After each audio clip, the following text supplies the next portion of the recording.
JP Shadrick with CBS Sports, Westwood One, and Brooklyn Nets TV play-by-play man, Ian Eagle. Good to see you, Ian. How are things in New York? Yeah, great to see you as well, JP. We're doing well. Everything is running smoothly here. Thank you.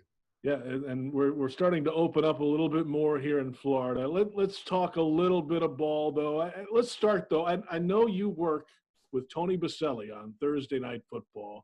I work with Tony Baselli, 4 days a week during the football season. So I know what you're going through,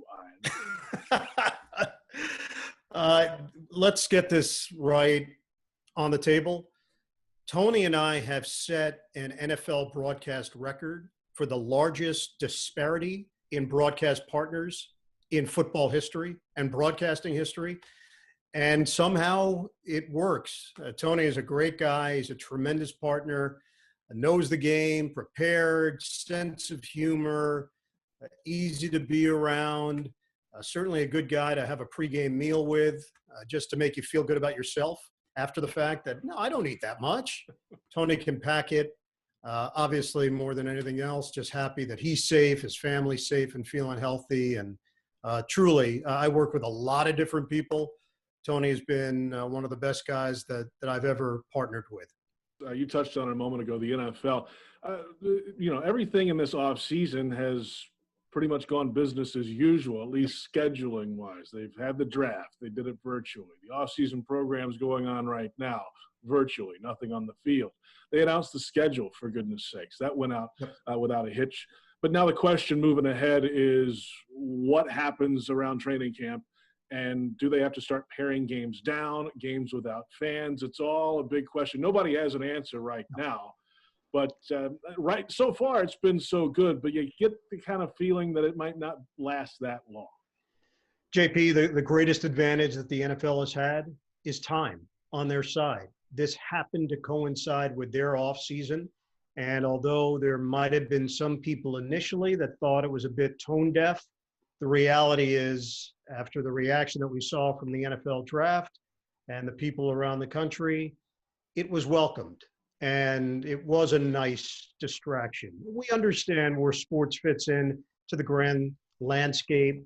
We miss it, but it is not the top priority. The top priority is getting our country and our society back up to speed.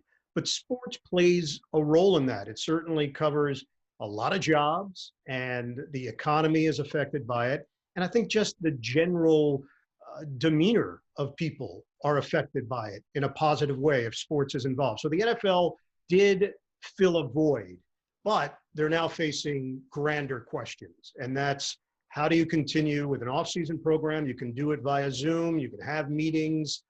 That works short term, but eventually the physical part comes into play. Let's talk a little Jaguars football now. Life happens fast in the National Football League. Nearly the entire starting 2017 defense is gone.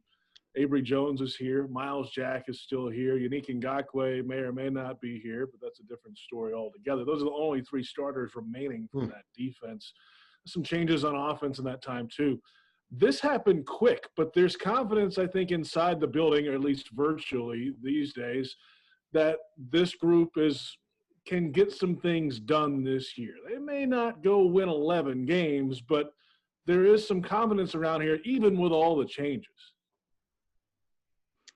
Yeah, it's pretty amazing. Dan Fouts and I called the Steelers-Jaguars playoff game. And to think from that moment to where we are today in terms of personnel and expectations, things do change quickly. And it's a reminder how hard and difficult it is to sustain in the National Football League with players bouncing around. And sometimes you catch a break with your schedule. Sometimes you don't. That year, things came together nicely at the right time. The Jaguars were playing their best football at the most important time of the year. And matching that has been a chore.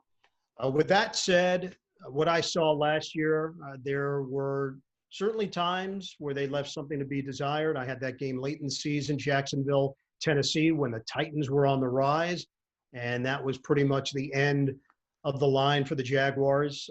Gardner Minshew got his job back. after that. And now here we are getting ready for 2020, and he's the guy. Pretty amazing considering, again, week 1 of the season, I've got Jaguars, Kansas City Chiefs. Minshew is in the game for Nick Foles, who got injured, and a phenomenon began because he just had a presence about him. He wasn't intimidated. There was no fear. He just didn't strike you as a rookie. And it's funny in the NFL because we have so many different personalities and guys that are highly successful, that are very cocky, and others that are highly successful, that are very humble.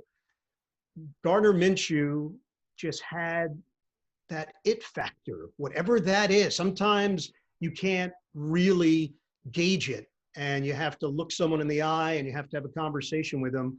And I can see how it rubbed off on his teammates. And he's got a belief. Whether or not he takes advantage of this and becomes a 10-year starter in the NFL, look, we don't know that. That's a $100 million question for Gardner Minshew. But he does have attributes that you look for in a leader, in a starting quarterback, and a guy that people root for. It's easy to root for him. It could be one of the all-time great stories if he can get it done, too. A guy who was a college journeyman, worked his way up, 6th-round pick, the whole story. But there are other players on this team, too, that have star quality to them. Josh Allen seems to be the type of player, the defensive end out of Kentucky, 1st-round pick 2 years ago now. He seems to be the type of guy that you can build defensively around, a guy who could be a 10-year player in Jacksonville. DJ Chark on the other side, wide receiver. Those are 2 pieces, 2 Pro Bowl players a year ago that not many teams have young, budding stars like that on their roster. Yeah, we met with Josh week 1, and this is a rookie getting ready for his first NFL game. And we walked away from that meeting saying, this guy's going to be okay. This is not going to be a problem for him making the transition. Mature, has a killer instinct, though, and you can tell how great he wants to be. And I think he was soaking up so much of the knowledge from the veterans on that team. And although maybe they're not going to be there anymore for him, he's going to benefit greatly from that 1 year. Met with DJ Chark later in the season. I did not know a whole lot about him. Obviously a 2nd-round pick, so you had a scouting report, but the personality side I didn't know. And again, walked away very impressed. There's a sense that he can be trusted, that he's going to do his job well, and that you're never going to have to worry about him, his preparation. And also, there's a fire there. And while he may not be the most outgoing necessarily, there is something in the inside that is burning for him, that he wants to be considered an elite wide receiver. And you look for that. To me, that's what separates players. Everybody in the NFL has talent.